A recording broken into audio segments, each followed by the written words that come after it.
Rich Eisen addressed the armchair analysts and online critics head-on. Shedeur Sanders just received his opportunity, and the backlash arrived immediately. Eisen responded with a clear, point-by-point case explaining why the criticism misses the mark. If you thought Shedeur's rise was rapid, Eisen's analysis puts it in proper context. Here's what he laid out on air. Already speaking in Cleveland high schools. Weekend after, flying out immediately to get to work. But his character's terrible, right?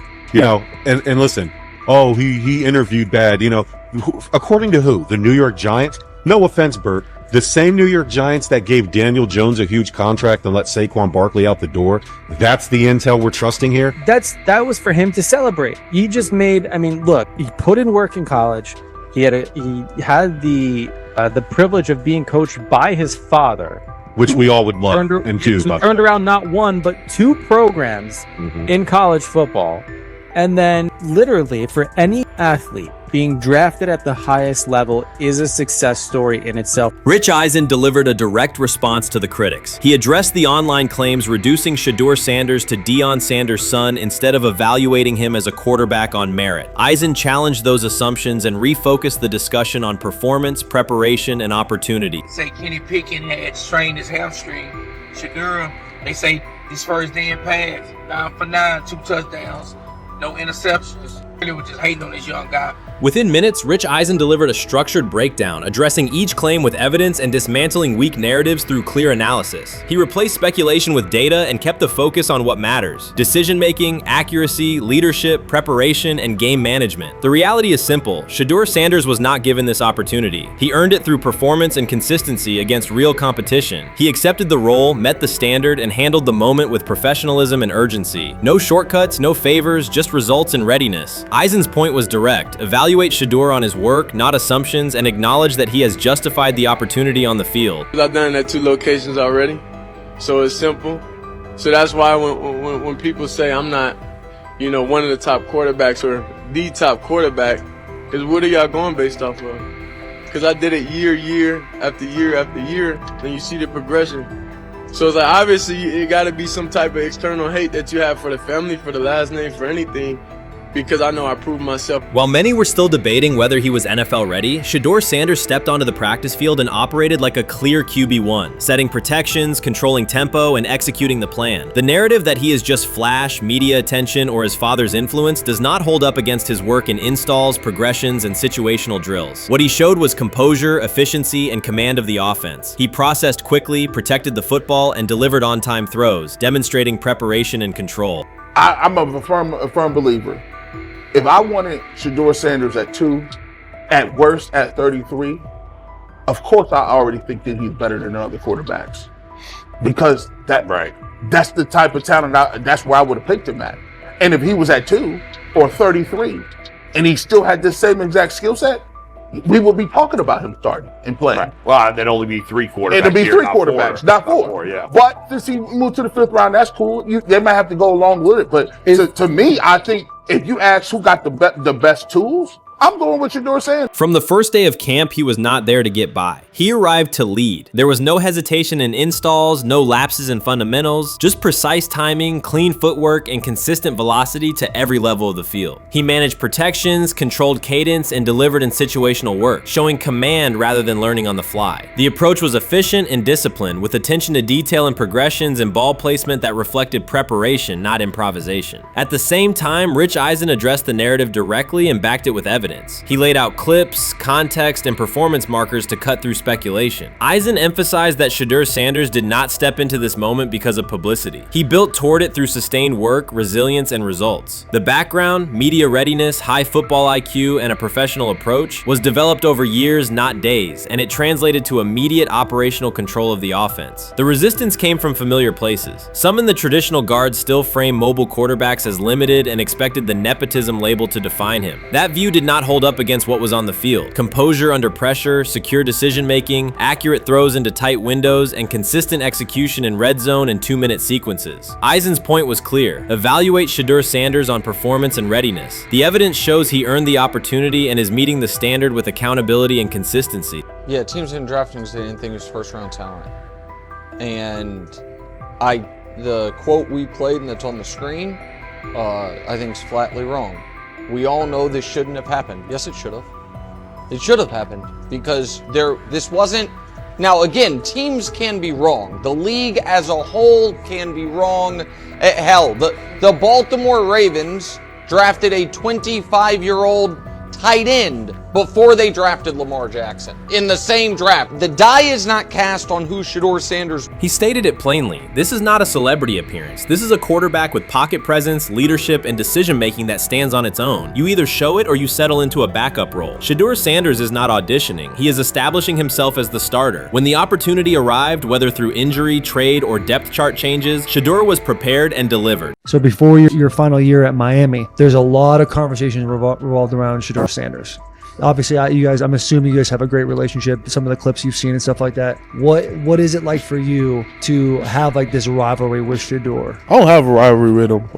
That's my boy. So at the end of the day, this whole process, we thought me and him were going to be 1 and 2 the whole time. Whether he's 1, I'm 2, whether I'm 1, he's 2. And so that's just always been, our mindset. It didn't go that way. I thought he was one of the better quarterbacks in the draft as well, even throughout college. A lot of stuff out there on him ain't really, the truth, just because they spin it different ways. Like they spin stuff about me different ways. But I mean, when he gets his chance, become a starter, I know he's gonna make the most of it. And I'm ready to get back to work with him, after the season, talk some more stuff to him. Cam Ward directly challenged the uneven standards applied to Shedeur Sanders, calling them inconsistent and unfair. By insisting that performance, not politics, guide evaluation, he shifted the discussion from one player to a league-wide problem. Sanders' treatment now serves as a test of how the NFL supports and evaluates emerging quarterbacks. I feel a special relationship with him, especially me. First getting to know him 5 years ago when I started working with him. But it did surprise me because he's a good quarterback. He doesn't get a lot of credit that he deserves.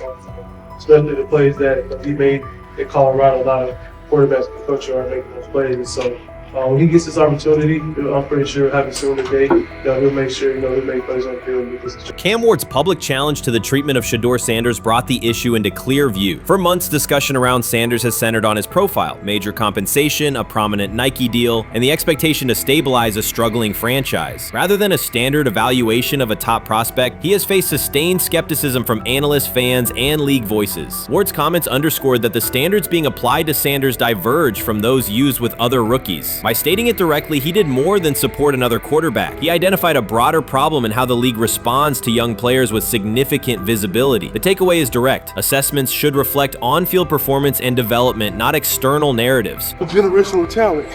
I'm gonna prove him right. I'm gonna prove him right. Don't worry. Oh my God. An article came out today. I'm generational.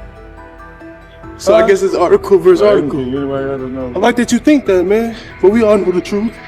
What? Trav gonna be first? You generation, I'm legendary. That's cool. We can be legendary. Legendary, get their ass. We'll start doing in like 5 minutes. Shedeur Sanders entered the league with more than a playbook. He brought a public brand, a family legacy, and expectations unusual for a first-year quarterback. Before his first regular season throw, he was already positioned at the center of attention. Rather than assess him on that reality and his on-field ability, many voices reduced him to marketing, treating visibility as proof of hype instead of performance. Cam Ward pushed back on that framing. His point was simple: judge Sanders by the same criteria applied to other rookies. With Sanders' resume, production, leadership, and composure, most first-year quarterbacks would be discussed as long-term cornerstones. The evaluation should be consistent, focused on development and results, not perception. Look at the process with Shadur, who I know is a buddy of yours, and how do you think both of you guys will end up doing in the league? I think we'll both end up being one of the best quarterbacks in the league. I just think the work that me and him are willing to put in, the relationship we have to constantly compete each and every day, to better our craft, for ourselves. I just think it's gonna end up paying off for us in the long run. Do you guys kid each other about who's going first and how much that matters to you? Yeah, we play around, we joke around with it. Really don't mean nothing. The draft pick will never mean anything. At the end of the day, you got to show whether you can prove each and every Sunday. You can't just do it 1 year. Disrespect shows up in two patterns. First, Shedeur Sanders is repeatedly framed through his father, Deion Sanders, as if lineage erases his own work. Discussion drifts to pedigree instead of what the film shows. Second, his visibility is treated with suspicion. His audience reach, partnerships, and ability to lift ratings are labeled called hype rather than recognized as value. Instead of acknowledging that he drives demand and expands the stage for his team, critics call it an unfair edge. The result is a skewed evaluation. Star power is held against him while on-field production gets pushed aside. The standard should be consistent. Assess the tape and the development, not the last name or the attention it brings. Well, Ward were microfacts. Cam Ward's remarks went beyond defending Shedeur Sanders. They confronted how the league manages star power. The reality is simple. The NFL markets visibility, but resists it when a player doesn't follow the expected script. Rookies are supposed to be quiet, deferential, and grateful for limited leverage. Sanders arrived with leverage, brand reach, major endorsements, and confidence, and that presence was recast as entitlement. Instead of treating those factors as earned advantages, much of the commentary used them to diminish him. Ward called out that contradiction. The same influence the league sells to audiences is criticized when a young player exercises it. His point is a standards problem, not a personality dispute. Evaluate Sanders on his preparation, leadership, and results. Don't penalize him for having a platform or for using the leverage that the modern NFL itself helps create. Now it sounds like the Cleveland Browns are going to all but imprison Shedeur Sanders in the football sense of a very talented rookie quarterback who obviously needs reps, needs an opportunity, and who now, barring some miraculous luck, will not get the opportunity to play in a single real game. I'm sure many around the NFL are celebrating as we speak. They are chuckling about this. Many in the NFL wanted to teach Shedeur and his daddy. Cleveland became the center of the conversation. With Shedeur Sanders attached to a major Nike partnership, the expectation was straightforward. He should be given real game reps. The Browns instead leaned on Joe Flacco as the default choice, treating stability as the safer path while sidelining a quarterback with clear cultural and commercial pull. Each week Sanders didn't see the field, scrutiny grew. Commentary questioned the value of his contract environment and relevance, and fan debate shifted from development to doubt. That wasn't measured evaluation. It was a delay framed as prudence that eroded confidence in the process. Cam Ward reset the terms of the debate. He pointed to an uneven standard. When veterans or other young players secure significant endorsements, it's considered smart business. When Sanders does it at scale, it's recast as ego or hype. Even the scope of his off-field agreements became ammunition against him rather than evidence of market demand. Ward's position is simple. Use one standard. Assess Sanders on preparation, decision-making, and progression, not on discomfort with his platform. Treat visibility as an asset, not a disqualifier. The issue isn't attitude or branding, it's the consistency of the evaluation. Ward called it directly. The treatment has been unequal, and it should be corrected by aligning opportunity with performance criteria. Fans need to recognize there's not a team in the league he'd start for. Not one. That's not ridiculous, that's not unfair, that's not a vast conspiracy. Shedeur Sanders fans are Angel Reese fans. They're just fair weather fans who don't really give a fuck about the sport. Most of them are just Deion fucking groupies that followed him when he went to fucking Colorado, just like Angel Reese's fans had never watched basketball prior to her playing at LSU, and they followed her to the WNBA and don't know shit about the sport. That's it. Now Deion fucking groupies are running around acting like, oh, this is payback to his dad. The timing is pivotal. Shedeur Sanders isn't trying to blend into the league's background. He's shaping the agenda. He drives debate segments, fuels short-form highlights, and moves merchandise at a pace most rookies never approach. By the metrics that define modern attention, he is the draw. Yet, a segment of observers continues to undercut him, not because of shortcomings on tape, but because of discomfort with how prominent he already is. Cam Ward put words to what many could see. Coverage around Sanders has been filtered through reaction to his visibility, rather than a clear read of his performance and growth. The market has already weighed in. Demand is real, not manufactured. Nike's record-level rookie endorsement aligned with that reality, signaling long-term value and cultural reach. This exposes a core contradiction.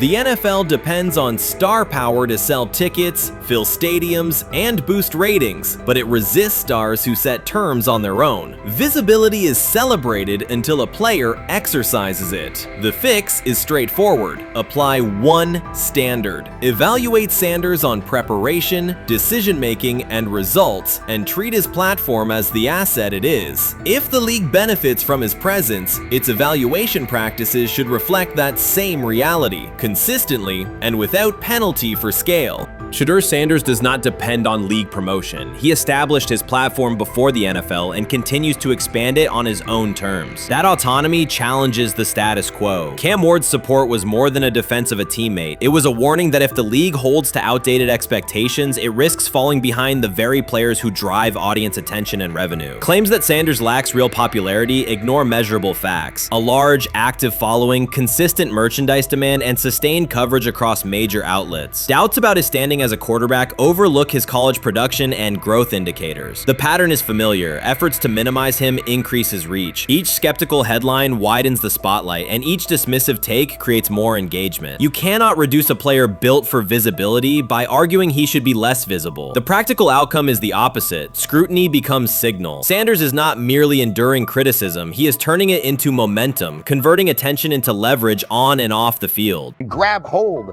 of the starting job. Yes, but I don't think we're going to know which one until we get deep into August. Now, I think, we tracked the reps everybody was getting at practice throughout the OTAs and minicamp. But when you talk to people there, they just want to make sure everybody got what they needed. And that, Kenny Pickett, we find out if he has the goods to be the starter. Joe Flacco, they back him off a little bit. He's 40. He may not need as much. The rookies, Shedeur Sanders and Deion Gabriel, what do they need to learn to make the transition from the college game to the pro game? That's what the spring was about for the Browns quarterbacks. Now, Shedeur Sanders has moved from social media celebrity to on-field standout, and ESPN now lists him among its first-team candidates. Reactions are split. Some fans are impressed while others are skeptical. Whether this reflects Deion Sanders' long-term strategy or simply Shedeur's rapid development, the story is drawing widespread attention. Here's a look at what led to this moment. They never planned on taking him. The problem is, like Ocho Cinco said, you got somebody that has endeared himself to the locker room. And guess what? The difference between him and Tim Tebow, the biggest one, is he can play. He can throw the ball. Tim Tebow running around being an H-back. He can throw the ball. And he's done everything he needs to do. He ain't saying nothing. He ain't rocking the boat. He ain't mad about the reps. He ain't mad about none of that. All the people out there want to see is this, like Tyver said earlier.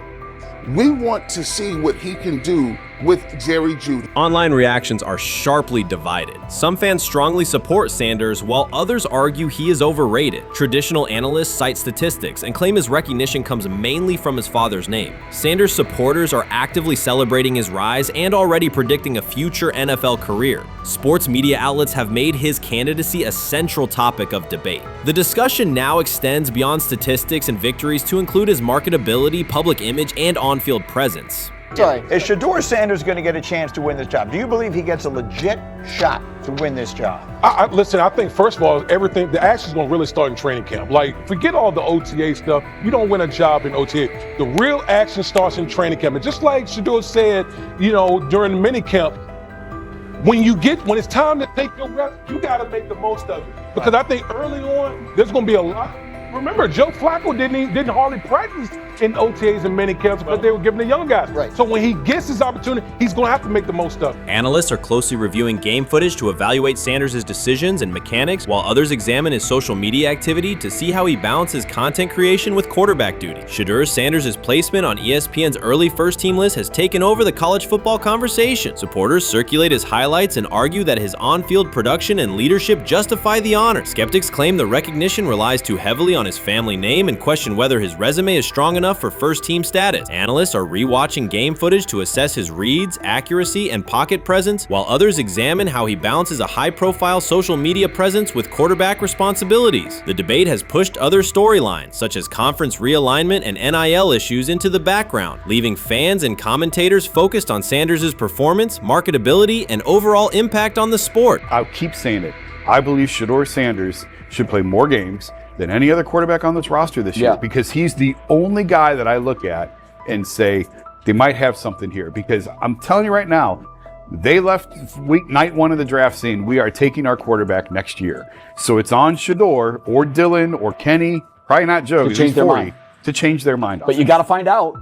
You got to find out. Opinions differ on whether Sanders is benefiting from his family name or simply showing real progress, but the attention is undeniable. Social media is flooded with edited images elevating him to legendary status. Critics argue the first-team nod is driven by hype and marketability, while supporters point to his flashes of strong arm talent, field vision, and decision-making. Regardless of motive, the announcement has dominated the football news cycle and intensified debate over how much of his rise is performance-based versus media-driven. Highlight reels rarely show Sanders' turnovers, late-game mistakes, or inconsistent stretches. Being named to a first-team watch list suggests sustained dominance, something Sanders has displayed only in flashes. His selection appears driven as much by brand recognition and media appeal as by performance. ESPN's decision has intensified debate. Data-driven critics post statistics that question his resume, while passionate supporters predict awards and future NFL success. Commentators recall a time when first-team consideration required years of proven excellence. Yet many fans already see the announcement as confirmation that Sanders is on track for major college football honors. Shedeur Sanders has earned first-team reps when training camp commences later in July. I'm not saying like he's the first guy up when you do 11 on 11s day 1, 2, 3, 4, 5 at training camp. I'm not necessarily saying that, but he's the one quarterback that we didn't get a chance to see take reps with the ones. But I think Shedeur has a chance to like make this conversation interesting if he gets those reps with the ones and he has the same success that he did with the 2s, the 3s, and the 4s. I have confidence he can show you something, but I got to see it. We all got to see it before we can actually judge that. Some believe Deion Sanders is already preparing for an award ceremony, while others are furious, threatening to protest ESPN's credibility over Shedeur's first-team mention. Critics argue that honoring Sanders without a full season of elite play undermines college football standards. Supporters insist his performance and profile justify the recognition. The debate reflects a broader clash between traditional merit-based evaluation and modern brand-driven visibility. In today's landscape, first-team consideration is no longer only about statistics. It also involves marketability and audience engagement. Whether welcomed or rejected, Sanders commands attention and embodies the sport's shift toward both performance and personal brand. So the Shedeur Sanders, I want to talk about this. So here's a prime example. Shedeur Sanders, they had 3-day mini camp for the Cleveland Browns. And now, Jimmy Haslam actually has some money. The Bengals owners and the Rooneys are near the bottom of the league in net worth. But what the Browns have is what I would call the Buffalo Bills used to have this years ago, pre-Josh Allen. What are Browns veterans saying about Shedeur Sanders behind closed doors? According to internal discussions, the feedback goes beyond casual praise. Several veterans describe his performance as franchise level. Private locker room conversations compare his command of the offense to established starters. And one senior assistant reportedly called him Sunday ready after a single walkthrough. The consensus is that front office staff and coaches have taken serious notice. Inside the Browns facility, informal conversations circulate among players and coaches. These remarks carry significant weight in personnel evaluations and often influence practice rotations. When veterans speak this strongly, the message typically reaches decision makers quickly, especially during roster planning. In short, the internal perception of Sanders is already affecting how the staff views the current quarterback depth chart. Browns vets kind of weigh in on Shedeur Sanders and how he's been since he arrived in Cleveland, in Pound Town.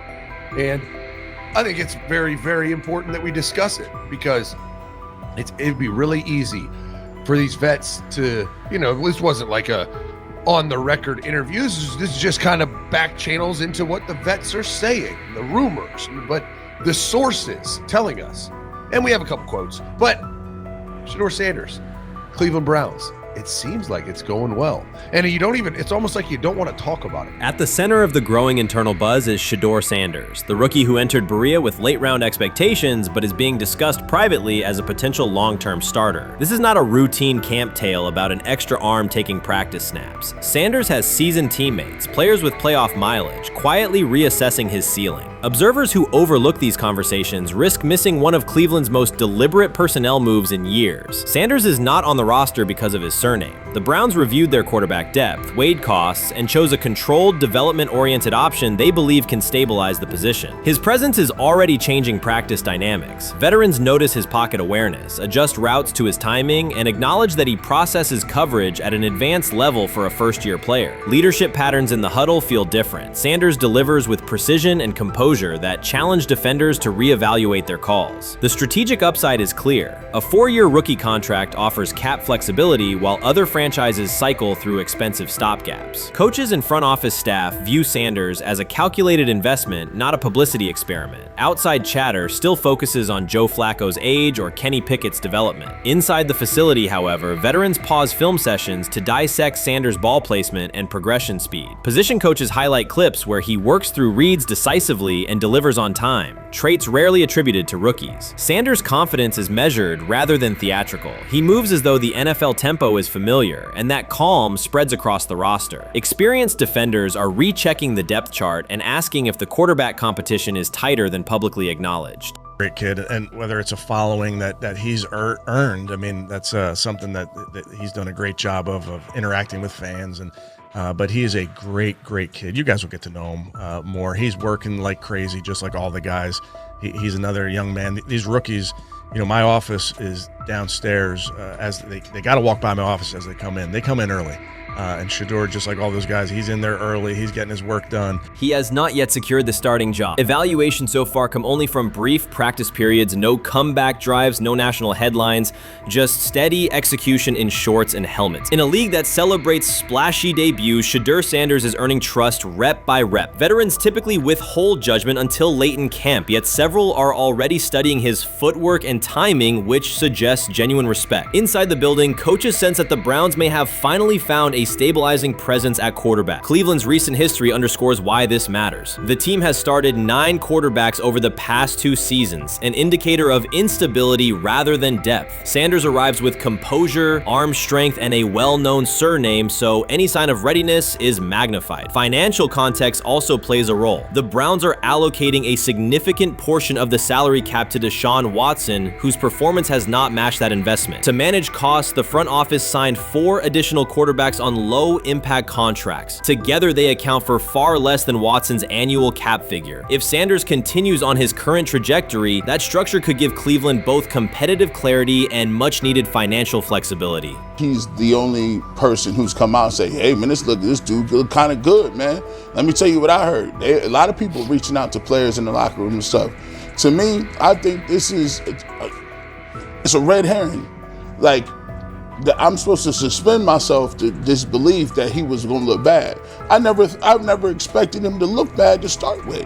The 5th round quarterback stuff, that's involving perceptions, pre-draft analysis, and other teams. Cleveland's veterans have endured every kind of quarterback turmoil, poor reads, major injuries, shaken confidence, and sideline disputes. When a young quarterback like Shedeur Sanders steps in and appears composed rather than overwhelmed, people notice. The attention comes not just from coaches and reporters, but from the linemen and defensive leaders who have watched previous backups struggle. They are not exchanging doubts, they are sharing nods of approval. Sanders demonstrates instinctive pocket awareness, reliable accuracy, and steady poise, qualities that quickly circulate through team conversations. After years of instability under center, the Browns need someone who can remain calm and effective deep into the season. Although expectations have fallen over time, genuine interest is growing. Praise is coming from teammates who rarely commend anyone unless his performance demands it. They say training camp decides depth charts, but Shedeur Sanders began fighting for his job long before he will step inside the Browns facility. While most first-year players squeezed in one last vacation, he slipped onto a private field in Texas, strapped on Cleveland's helmet and shoulder pads, pulled a fresh number 2 jersey over his chest, and started rifling timing routes as if it were the opening drive of week 1. No cameras, no hype track, no product placement, just sweat, cadence, and ball placement. A rookie does not rehearse in full game gear unless he already envisions himself commanding the huddle. Plenty of observers struggle shrug that clip off. They insist the 5th rounder, quote, isn't ready, cling to depth chart conventions, or whisper that the name across his shoulders did most of the talking on draft day. Maybe it is the Deion connection, maybe it is a preference for prospects who blend quietly into the background, or maybe the league's gatekeepers fear the possibility that the kid is better than the quarterbacks they have spent months promoting. Whatever the motive, the countdown has started, and video rarely lies. Shedeur Sanders is not preparing to arrive. He is preparing to lead. Footage of a 22-year-old quarterback running live reps in July should dominate highlight loops, but it barely registers on national outlets. Why? It ruins the tidy narrative. The easy storyline paints Shadur as a pampered legacy prospect banking on his father's fame. Yet the tape shows something different. A rookie drenched in afternoon heat, drilling footwork, calling protections, and imagining cover 2 rotation before the first official meeting ever takes place. Elite mental prep looks boring on social feeds. It looks devastating when the season starts. Walk into Cleveland's quarterback room and you step into politics, not simply competition. Joe Flacco, a Super Bowl MVP in decline, carries institutional trust. Kenny Pickett, rescued from Pittsburgh's reset, carries hometown intrigue. Dylan Gabriel, the 3rd-round system fit, carries draft capital the staff must justify. And then there's Shedeur, the lightning rod whose presence alone spotlights every bias in the evaluation process. Coaches frame it neatly. Rookies must wait their turn. The truth is less polite. Practice snaps are currency. Perception is elastic, and early allocations already favor Pickett and Flacco. It is the oldest playbook in the league. Lock vets into the headline roles before pads even crack. Then let repetition shape reality.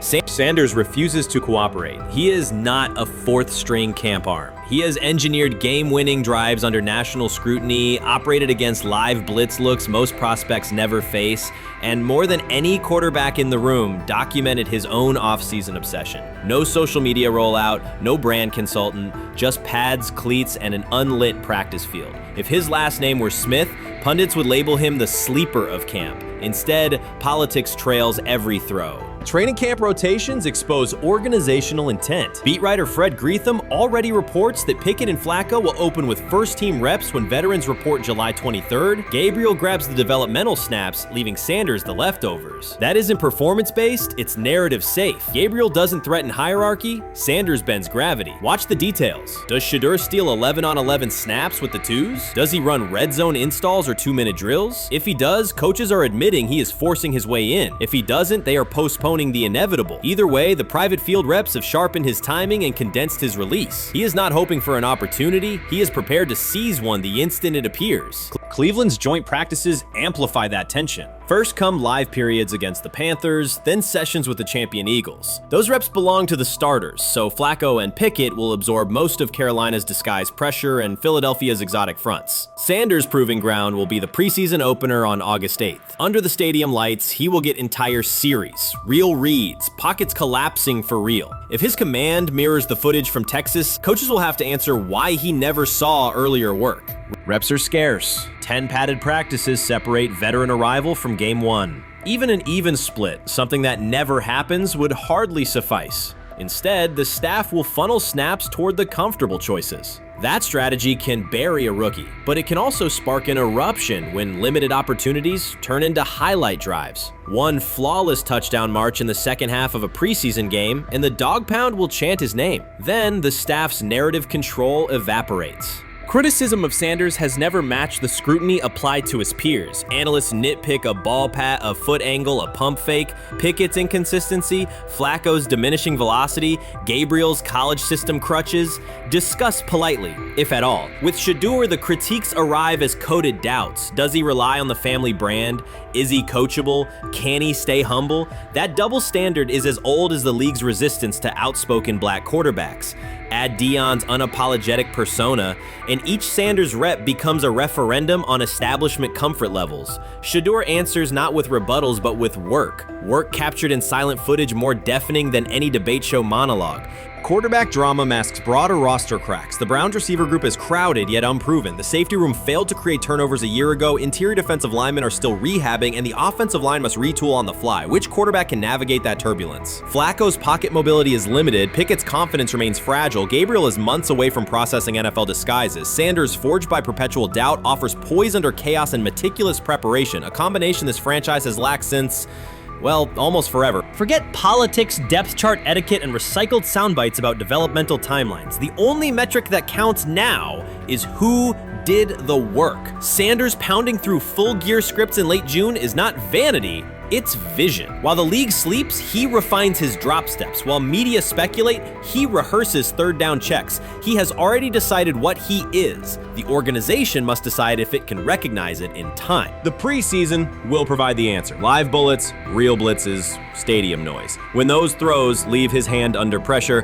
no one will discuss ball pats or surnames. They will ask how a quarterback this prepared slipped to round 5. And if the performance matches the preparation, excuses about lack of reps will dissolve.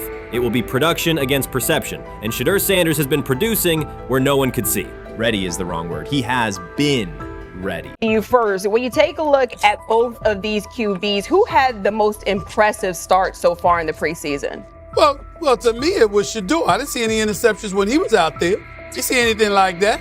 I mean, don't get me wrong. I don't think Deion Gabriel did a bad job. I was impressed with the brother, but I'm going to go with Shedeur. You know, the pressure was on him. The spotlight was on him. Stephen A. Smith didn't just call out Deion Gabriel. He held him accountable and made him rethink his comments. The moment Deion Gabriel spoke and went after Shedeur Sanders, it wasn't a minor slip. He crossed the line and stepped directly into Stephen A. Smith's wheelhouse. And Smith answered with a clear, direct response that left no room for misinterpretation. The comparisons were emanating from the media more so than anybody else.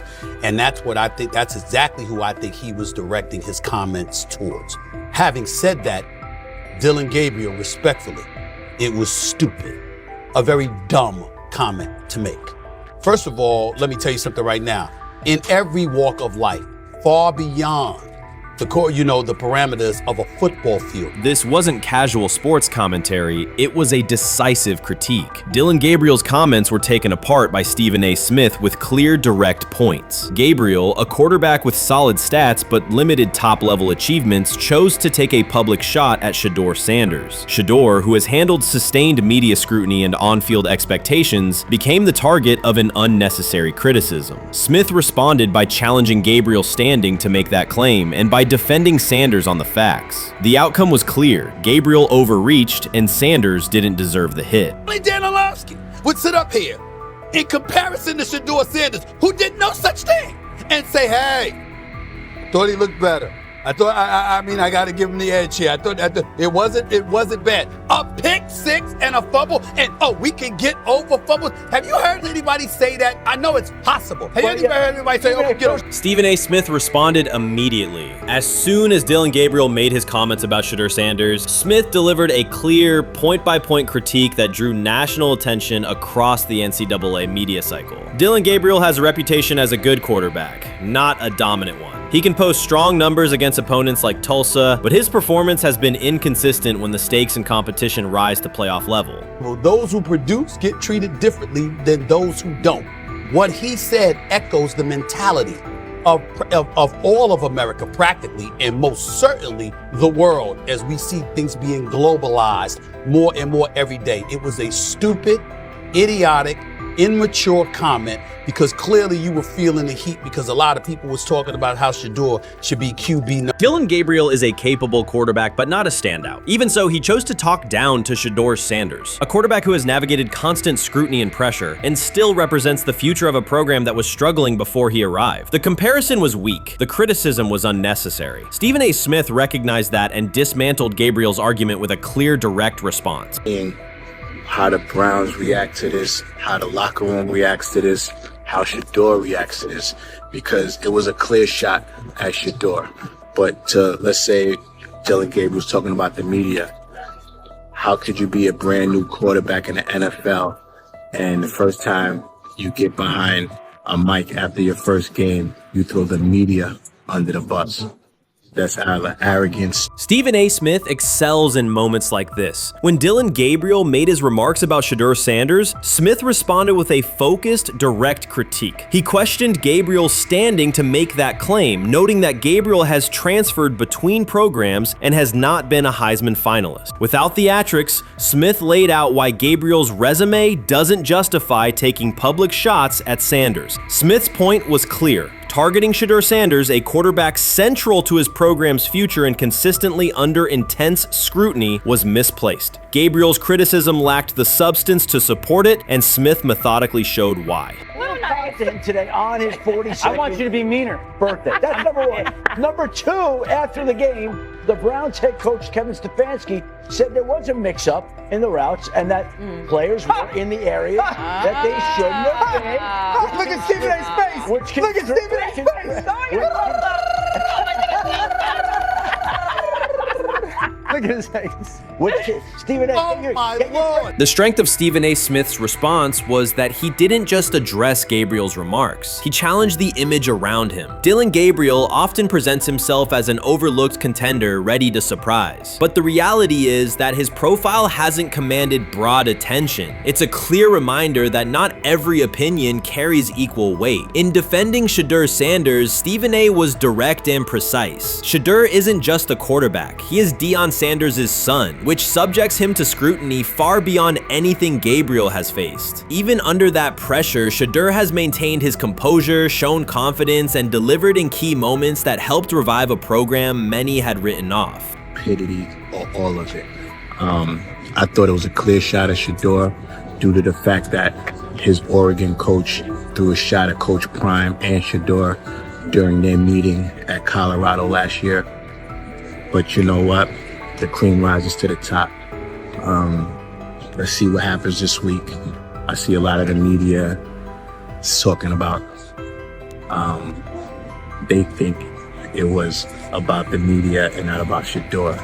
And I think that's a chess move. For Dillon Gabriel to take shots at Shedeur Sanders was a miscalculation. Stephen A. Smith made the mismatch clear. Gabriel's attempt to shame Sanders was unnecessary and counterproductive. You don't target Deion Sanders' son when Deion has turned Colorado into primetime television. It underscored that Dillon Gabriel has often played with a chip on his shoulder because the spotlight hasn't followed him. He has been around long enough to compile numbers but not to earn broad respect. That's why going after Shedeur was misguided. Sanders, despite ups and downs, drives headlines. Gabriel's most notable headlines have been his transfers. Stephen A. Smith pressed that point without hesitation, challenging Gabriel's standing and leaving his argument looking like a forced throw that turns into a pick six.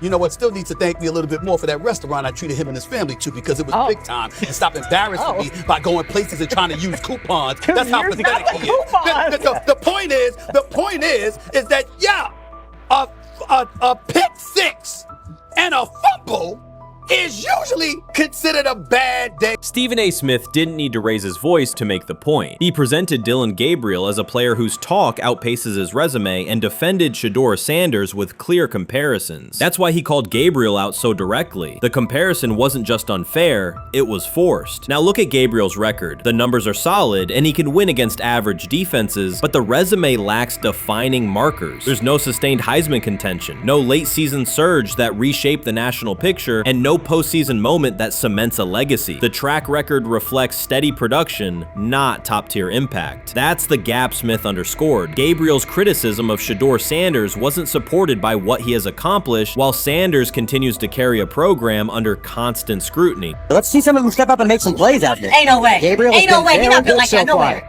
And this one is picked off and going back the other way. Oh my God, why did he stop playing? Now it's a foot race. And that is that. They told me bust out my AP, perfect timing. H-shot, we about to get legendary. Shedeur started next game, baby. Shout out Dillon though, you know what I'm saying? Bro, I love you, my heart. What am I bigger than cheese, bro? You know what I'm saying? But Shedeur got it. Shedeur Sanders is a national brand who draws viewers for both performance and result. Dillon Gabriel's attempt to diminish him read as resentment. And Stephen A. Smith called out the insecurity and lack of awareness directly. Colorado under Deion Sanders is prime time and Shedeur sits at the center of that spotlight. If Gabriel expected the sports world to agree while he took a shot at Shedeur, he misread the moment. Smith dismantled the argument and questioned the credibility behind it. Gabriel will move on. He'll keep playing, give interviews, and have fans, but this exchange will trail his media profile as a reminder of a misstep. It's a clear example of a resume that doesn't justify taking public aim at a quarterback carrying that level of scrutiny and responsibility. For the Cleveland Browns preseason game today is that the way that some white folks watched Shedeur Sanders last week is the way that some black folks were watching Dillon Gabriel today. And it's not Dillon Gabriel for Dillon Gabriel's sake. Most folks don't have a problem with Dillon Gabriel. It's what he represents, which is the disrespect of a black person for no other apparent reason then they are a confident black person. Deion Gabriel thought he was aiming up. Instead, he was placed back among quarterbacks who are good but not great. Stephen A. Smith made the central point. Deion Gabriel doesn't shape the conversation. Sports are about narrative as much as numbers, and Gabriel's story doesn't move the culture, while Shedeur Sanders does. Smith highlighted that contrast clearly. By the end, Gabriel's credibility had taken a measurable hit. The critique was decisive and sent a broader message to any player considering public shots at Shedeur Sanders. If you step into that debate, you will be held to a higher standard and your resume will be tested. Deion Gabriel learned that the hard way. I'm about to unleash about Shedeur Sanders. I just watched what happened to Shedeur Sanders in the Cleveland Browns' third and final preseason game. And I'm outraged, I'm sickened, and I'm saddened. By the way, Shedeur continues to be treated in the National Football League now by those sorry-ass Browns and sorry-ass Kevin Stefanski. The Cleveland Browns are once again mishandling a promising quarterback. Skip Bayless criticized the organization for failing to develop Shedeur Sanders and for misusing his skill set. He argued that the team's decisions are undermining Sanders' progress and turning a major investment into a cautionary example. Bayless pointed to inconsistent usage, questionable play calling, and a lack of clear direction as key issues limiting Sanders. He said the Browns need a defined development plan and stronger support if they expect Sanders to succeed. Skip Bayless delivered a direct, critical assessment this week. After seeing Shedeur Sanders in a Browns uniform, he argued that Cleveland is mishandling the quarterback and undermining his development. Bayless said the team's approach shows poor planning and inadequate support around Sanders. He dismissed excuses about strategy and emphasized the need for better coaching, deployment, and protection. In his view, the Browns are setting themselves up for problems before the season begins unless they establish a clear plan for Sanders. Given the team's recent decisions, his reaction is understandable. Cleveland has a history of inconsistent quarterback development. Shedeur Sanders is a premium prospect, the son of a Hall of Famer, a proven college performer, and a widely recognized figure. The organization should prioritize his reps, protection, and a clear development plan, not place him behind Deion Gabriel as if he were a secondary option. But I'm going to answer this question by saying Shedeur Sanders. And I'm going to tell you why. I think he's being set up to fail. That's right, I'm going to say it. Okay. Here we are on national television, right? There's been 11 practices, if I remember correctly. He's been starting against he's been playing against the third unit. He's fourth on the depth chart. And then suddenly you throw him into the start line, and he hasn't had any reps for the first team at all. Think about that. So you're just going to throw him to the wolves like that, huh? I mean, you know, if he had first team snaps in practice. Yet here we are. Cleveland has one of the most publicized prospects and is handling him like a depth piece. The broader issue is the franchise's long record of quarterback instability and inconsistent development. That history colors every move they make. When the Browns draft a quarterback, fans don't anticipate a long-term answer. They brace for another reset. Shedeur Sanders should be treated as a priority, not as an afterthought behind Deion Gabriel. Let's give him a chance. Let's give him a chance with the play calling. You know you have an offensive line that isn't playing that well. So what do? Why not just play the short game so he can get the ball out of his hands very fast to run a competent goddamn offense? Outside of that, Shedeur has to be better in understanding that the offensive line that you're working with right now is not adequate. Why not allow the players that are competing for a job, in this instance, Shedeur Sanders, to finish off the 2-minute drill? When Browns fans see another quarterback selected, they brace for another setback. The franchise's recent history, from Johnny Manziel's failed stint to the rocky handling of Baker Mayfield, reflects inconsistent development and short-term decision-making. Against that backdrop, Skip Bayless's reaction to Shedeur Sanders on Cleveland's roster was blunt. He argued the team is already mishandling a premium prospect by treating him as a secondary option instead of a centerpiece for the future. Bayless's position is straightforward. Sanders is not just a name, he brings proven college production, leadership traits, and significant visibility that can strengthen both the offense and the organization's broader profile. Burying him on the depth chart behind Deion Gabriel signals a lack of a clear development plan and wastes early momentum. Instead, Bayless contends, Cleveland should establish a defined pathway.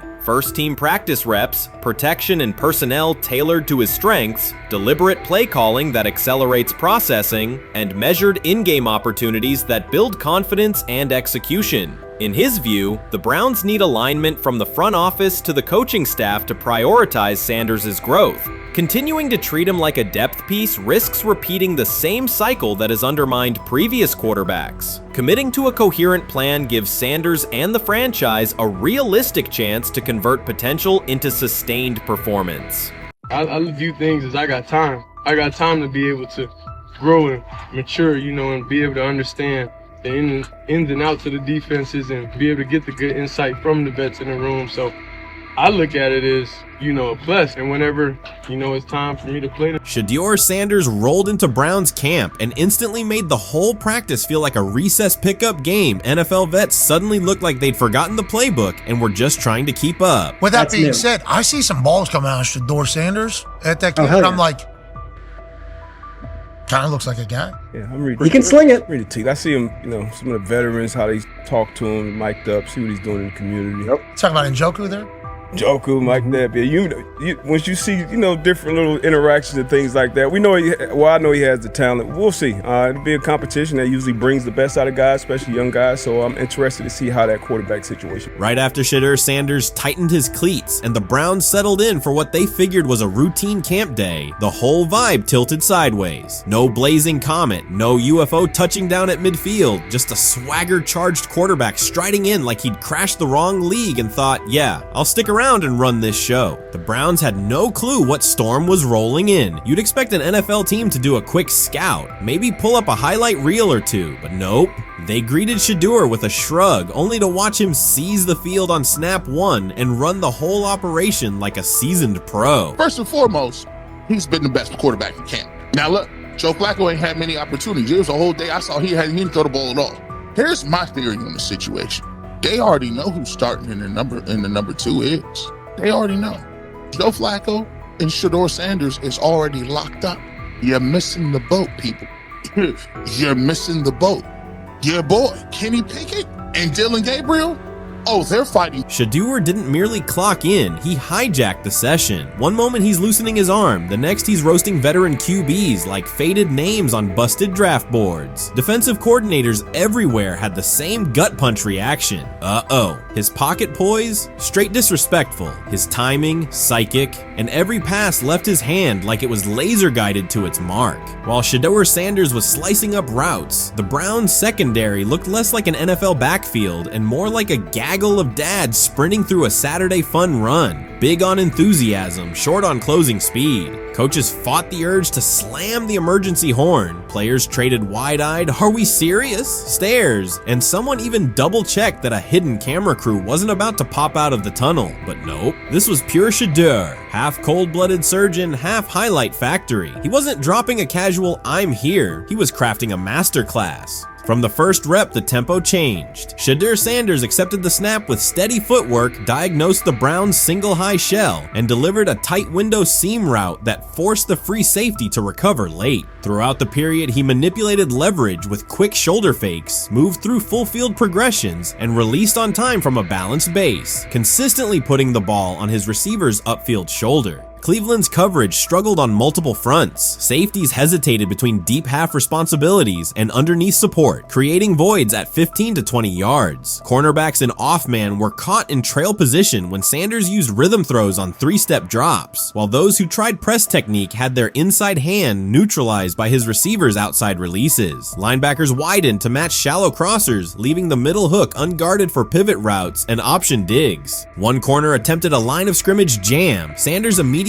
adjusted the route to a back shoulder fade, releasing the ball before the break and rendering the press ineffective. Over the session, he showcased pocket discipline, reclimbing to maintain throwing lanes rather than drifting, and finished with a series of anticipatory throws against cover 2 cloud, fitting vertical outs between the flat and deep half defenders. Sanders' combination of rapid post-snap processing, precise ball placement, and pocket efficiency exposed coverage mismatches at every level and highlighted communication gaps in the Browns Browns secondary. By mid-session, the Browns defensive staff clearly recognized their calls were outmatched. Every adjustment, a roll to cover 6, a simulated pressure, a late rotate to too high, was neutralized once Shedeur Sanders confirmed the post-snap picture. Routes that had taken weeks to script were beaten by timing and location. Comeback set at 12 yards broke open before the corner's transition. Slot seam outs dotted the void between the flat and deep half defender, and boundary receivers beat press with quick hand techniques, receiving the ball before the trail man could recover. Sanders' command was methodical. He used cadence to freeze plug blitzes, re-ID'd the mic when linebackers sugared the A-gaps, and maintained a firm base so he could reset and fire without resetting his feet. His receivers benefited from that rhythm. Top of the stem, eyes back. Ball delivered on their upfield shoulder, allowing immediate transition to YAC. The Browns front tried a late stunt to compress the pocket. Sanders climbed 2 steps, re-spotted the shallow crosser, and delivered in stride, turning a potential sack into a 20-yard gain. What stood out most was how little ramp-up Sanders needed. From his first series, he processed full field concepts at tempo, cycling through progression reads without hitching. The poise under interior pressure, consistency in ball placement, and ability to manipulate zone defenders left the Browns' coordinated disguise packages ineffective and forced them into static coverage by the end of the period. In short, Sanders' efficient mechanics, rapid processing, and anticipatory accuracy rendered Cleveland's defensive game plan ineffective at every level, from pre-snap disguise to post-snap spacing. Imagine there's many people that think Deion Gabriel's a better quarterback than Shedeur Sanders. I don't care where they were drafted. And if the Browns are the one team that thinks that, then I'm going to suspect it's not true. They don't know what listen, I every quarterback evaluation for 30 years. Right. I never root against anybody. Yeah. But I'd be surprised if Deion Gabriel's ever a legitimate starting quarterback for the Cleveland Browns. I-I'd be surprised. I just don't think. Well, then it is a wasted pick because you took him in the top 100. Yeah, but potentially. Yeah. May get away with it because of Shedeur. An edge rusher chirped at Shedeur Sanders between snaps, hoping to shake his rhythm. On the very next play, Sanders answered with a 30-yard laser, a deep dig from the boundary side that split the single high safety and the trailing corner. He hit the top of a 5-step drop, kept a firm base, and delivered on time to the receiver's outside shoulder, turning what should have been a routine rep into a sudden change explosive. From that moment on, every coverage wrinkle the Browns tried, rotating from cover 3 to quarter half, flashing a Tampa 2 shell, mugging both A-gaps, was met with a precise counter. When corners pressed, Sanders adjusted the route to a back shoulder fade. When safeties widened, he checked to a glance post. When linebackers bailed, he found the running back on a delayed option out of the backfield. Even late simulated pressures couldn't move him off his spot. He simply climbed, reset his feet, and fired. As Cleveland's defenders rotated through checks, Sanders manipulated them with cadence and eye discipline. He froze weak side safeties long enough to create intermediate windows, then feathered the ball into those lanes before help could arrive. When the Browns finally dropped 7 and matched every route, Sanders tucked the ball and converted 2 separate 3rd and 6 situations on the ground, reminding everyone that his mobility is as calculated as his arm. By the end of the session, the defensive coordinator's call sheet looked obsolete. Sanders had neutralized blitz looks, exposed spacing issues in zone, and forced the unit into static base coverage just to survive the period. It wasn't a camp drill anymore. It was a clinic on timing, processing speed, and controlled aggression, delivered snap after snap by a quarterback who never needed a warm-up lap to own the field. They never planned on taking him. The problem is, like Ocho Cinco said, you got somebody that has endeared himself to the locker room. And guess what? The difference between him and Tim Tebow, the biggest one, is he can play. He can throw the ball. Tim Tebow running around being an H-back. He can throw the ball. And he's done everything he needs to do. He ain't saying nothing. He ain't rocking the boat. He ain't mad about the reps. He ain't mad about none of that. All the people out there want to see is this, like Tyler said earlier. We want to see what he can do with Jerry Jeudy. That's it. I want to see what he can do with David Njoku. I want to see him with Junkins. I want to see him with the first running backs. If you are cooking, if you are beating down the doors with the 3s and 4s, guess what? You deserve more. From the first team period on, Cleveland's secondary looked a step slow. A deep third safety hesitated on a post-snap rotation, leaving Deion Sanders free to climb the pocket and fire a 22-yard out that arrived before the defender could plant and drive. The supporting cast around him, players fighting for roster spots, not Pro Bowl invites, benefited from his command. Sanders used tempo to control the defensive front, altered protections at the line, and located throwing lanes so quickly that one receiver didn't register the catch until he crossed the goal line. As the Browns tried new personnel groups, coverage busts multiplied. Starters slipped out for hamstring stretches while rookies rotated in, only to find the ball arriving on their blind side before they'd completed a midpoint squeeze. On a later 3rd and long, Cleveland finally closed the interior rush lanes, compressing the pocket with 3 defenders. Sanders pivoted through the traffic, stepped into a narrow escape window, and, without resetting his shoulders, whipped a no-look pass to the boundary curl for a fresh set of downs. The throw turned a potential sack into an explosive play and left the coaching staff scrambling for answers. The people who are fascinated by Shadur for whatever reason, whether it's his play, I guess, last year was kind of fun. If you're just like a guy who grew up like loving Deion Sanders and passed that love on down to your kids, I can see why you're like that. The one thing I will give them is you're looking at this quarterback room. If you're a fan of Shadur and say, why can't he go beat Dillon Gabriel or Joe Flacco or Kenny Pickett? So I do understand that part of it, right? Because why not? Why couldn't he be the Brown starter in October or November? That looks like a quarterback room where everyone will get a chance to start. You made an interesting point. So I tend to have the drip, drip, drip. This was my Johnny Manziel theory, is that everybody makes mistakes, especially when you're young. But if I see 2, 3, 4, 5, then you've got a plumbing issue. It's not just you didn't close the faucet. So there's about 6 pieces of video in college where Shadur was a little bit of a brat. Whatever. Then there's the legendary cringy draft room. Didn't love that as a B prospect. Then there's back-to-back speeding tickets, both over 90, and a missed arraignment.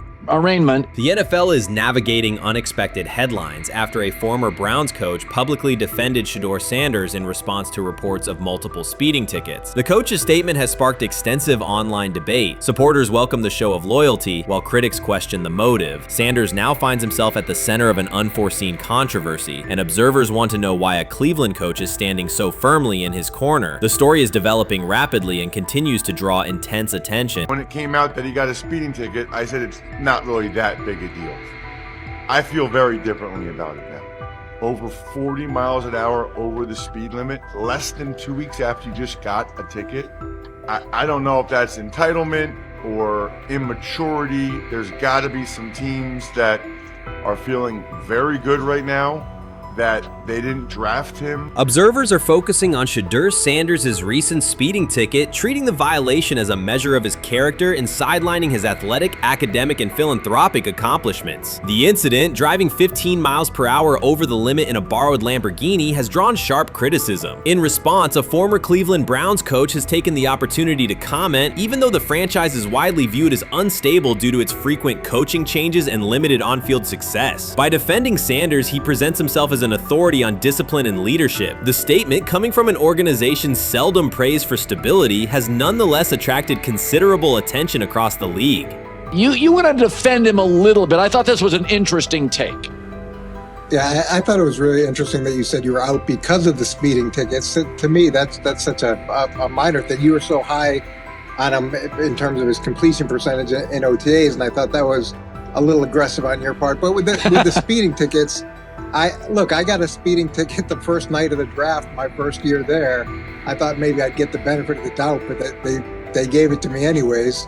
As soon as the former Browns coach defended Shedeur Sanders, social media erupted with commentary, resembling the volume of draft night coverage. Posts and opinions appeared within minutes, and criticism escalated rapidly. Detractors amplified Sanders' minor speeding violation, while supporters argued that such reactions were disproportionate to a single traffic citation. Shedeur Sanders received 2 speeding citations, and the minor traffic issue quickly drew national attention. Before considering the former Browns coach's response, it is useful to clarify the facts. Sanders, son of Pro Football Hall of Famer Deion Sanders and a current college quarterback, was twice ticketed for exceeding the limit while driving a high-performance vehicle. Commentary on social media escalated rapidly, with critics framing the incident as a significant character concern, even as the league has historically tolerated far more serious legal transgressions. Stepping into the debate, a former Cleveland Browns coach, best known for a tenure filled with losses and contested decisions, issued a strong public defense. He argued that 2 speeding tickets should not define Sanders' reputation or overshadow his on-field talent and community work, urging a balanced assessment of the player's actions. I don't love it from a 5th-round draft pick. I don't love that it happened multiple times.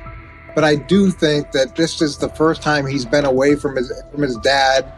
And, you know, there's going to be some growing pains. Now, would I sell my stock on it like you are? Not because of a couple speeding tickets, especially in light of the problems that Browns quarterback room has had to deal with legally in the last few years. I mean, this is nothing. The debate quickly shifted from 2 speeding citations to broader claims about integrity, growth, and leadership. The former Browns coach framed the infractions as moments for personal development and urged observers to view them in context. Critics responded forcefully. Some called for disciplinary action, others questioned Deion Sanders' parenting, and a few sought to discredit the coach himself, despite his professional record already being widely analyzed across the league. The reaction underscores an apparent inconsistency in public standards. Fans often overlook on-field confrontations, heated sideline arguments, and other significant controversies, yet they treated Sanders' as routine traffic offenses, speeding without evidence of reckless endangerment, as indicators of serious character flaws. If such minor violations were adopted as the primary measure of morality in professional football, many players would face similar criticism. Sports media amplified the story almost immediately. Television panels dissected Shedeur Sanders' decision-making, treating 2 speeding tickets as indicators of deeper character concerns. Networks aired detailed segments under banners such as red flags and road rage, repeatedly questioning whether the citations might affect his draft evaluation. Although Sanders is already regarded as a first-round prospect, analysts emphasize that NFL teams value discipline and legal awareness when forming final assessments. Many commentators overlook the fact that other high-profile players have faced more serious offenses without similar scrutiny. Throughout the coverage, the former Browns coach defended Sanders, portraying him as a talented quarterback subjected to disproportionate criticism in a culture that expects near-perfect conduct. His argument was thorough and methodical, asserting that the traffic violation should not overshadow Sanders' skills, work ethic, or future potential. Commentators point out that the coach's intervention was not entirely selfless. He recognized the publicity potential. One day he was an overlooked figure from a struggling Browns era, the next he was a trending name across sports media. The discussion quickly expanded beyond Sanders' speeding citations to questions of image management and narrative control. Critics demanded disciplinary measures, public apologies, team sanctions, and formal statements, yet their objections seemed directed less at the traffic infractions themselves and more at Sanders' high profile, confidence, and resistance to traditional expectations. In practical terms, Sanders' brand remains intact. The coach secures renewed relevance, and the episode supplies another headline in the ongoing story of modern football. The next time Sanders is seen in a high-performance car, the debate will likely reignite, focused not on speed limits, but on the broader culture of the league. Meanwhile, new voices continue to join the conversation. Broadcaster Colin Cowherd has already weighed in, offering his own reassessment of the incident and its broader implications. Breaking news, Shedeur Sanders last night was pulled over going 100 miles per hour. All right, he clocked 101, 41 miles an hour over the speed limit in Cleveland. He will have the opportunity to fight the ticket in court. Now, I'm not exactly sure where he was pulled over, whether or not that it was in Ohio or whether or not that it was in his home state. But typically when you're going 40 over, that's flirting with the line of reckless driving. Folks, I gotta tell you, I don't understand what it is with these young men driving at absurd speed. Colin Cowherd's view of Shedeur Sanders shifted abruptly. Days after praising the quarterback's poise and skill, he appeared on air to declare that Sanders is overhyped, unfocused, and distracted by celebrity. The reversal was immediate, without any gradual reconsideration. Cowherd now frames Sanders' 2 speeding tickets as evidence of poor judgment, even though he has defended other quarterbacks facing far more serious off-field issues. The sudden, wholesale withdrawal of support leaves viewers questioning the consistency of Cowherd's criteria and illustrates how quickly media narratives can change when minor incidents receive outsized attention. This is okay. nothing. Okay. The how much of this is I mean, Jimmy Haslam has his hands all over Manziel, has his hands all over Deshaun Watson, admitted it, man enough to admit it. I saw the reaction in the draft room when they took Shedeur Sanders. Pretty obvious it wasn't the coach and the GM's pick. How much is this team has 8 last place finishes in 13 years owning it. How much of this is we don't have a very good owner here like Washington, D.C. and the Commanders? Yeah, I didn't love the owner stepping in and saying, hey, you got to take this guy in the 5th round. And I doubt they'll ever admit to it. While Colin Cowherd urged teams to move on from Shedeur Sanders, former Browns coach Eric Mangini offered a more measured response. Mangini, whose tenure in Cleveland was marked by mixed results, used his platform to provide context rather than condemnation. Instead of sensationalizing the speeding violations, he encouraged viewers to consider Sanders' circumstances. A 21-year-old quarterback whose life is scrutinized both on and off the field. Mangini acknowledged that the tickets were mistakes, but emphasized that they do not by themselves define Sanders' character or future. He noted the extraordinary attention athletes received today, combining the responsibilities of quarterback, public figure, and social media presence. Under such pressure, missteps are magnified, and criticism multiplies quickly. Mangini concluded that any evaluation of Sanders should weigh the totality of his behavior, performance, and growth, rather than isolate 2 traffic citations as decisive evidence of poor judgment. How you feeling? I'm getting there. You see what I got on, right? That's why I was asking how you help for it. Yeah, I'm getting there. See? Brian, what did they have to do? I had blood clots. Okay. And they amputated, you know. But I work with it. Man. Yeah, I'm amputated. So I get that worked on a couple times a day. Keep the blood circulating, blood flowing, but it's a new normal. And the best thing about here, we have a whole medical team on the 2nd floor. Right. We have a whole medical floor, which is great. Deion Sanders is shaken, this time not by a hit on the field. In a sudden turn, Ryan Clark has uncovered a serious plot affecting Shedeur Sanders' NFL draft status, and the disclosure is reverberating across the sports community. What once looked like a simple scheduling delay may actually be a calculated effort to undermine Deion's son. The facts suggest intentional sabotage, a breach of trust, and repercussions that could be far-reaching. This is no routine football headline. It is personal, and Coach Prime did not see it coming. The sports world loves to celebrate underdogs, yet it often takes even greater pleasure in tearing down rising stars. Deion Sanders is witnessing that cycle now, not from the sidelines as Coach Prime, but as a father. The lights in Boulder remain bright, the cameras keep rolling, and Sanders still wears his gold watches, sunglasses, and natural swagger. Still, behind that familiar smile is a man carrying deep pain as criticism aimed at his son mounts daily. How much of that is opening press conference saying, okay, we are family, saying that he was sent to do certain things? Do you feel like people got attached to that, or it just was the fact that prime time is at Jackson State? It's prime time. If my son plays cornerback, I want him to be around, in my opinion, the best cornerback ever to touch the field. That's right.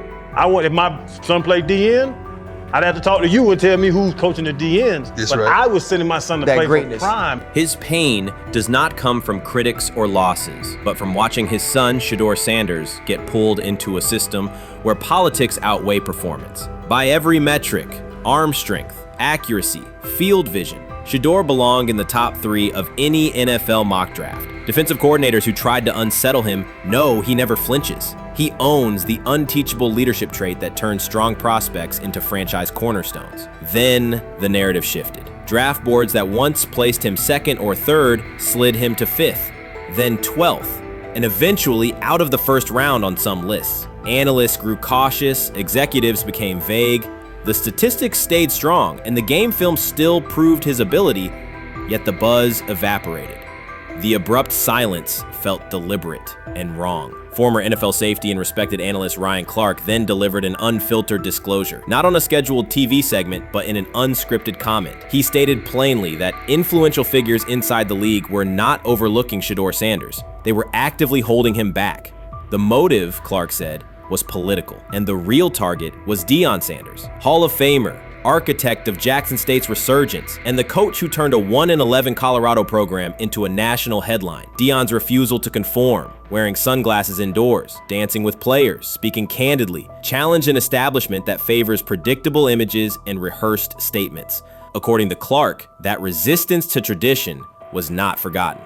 When Shedeur displayed the same mix of talent and confidence, Concerns spread through front offices and media circles. Questions about leadership style and attitude surfaced. Coded language for discomfort with a quarterback who mirrors his outspoken father. Clark's point was clear.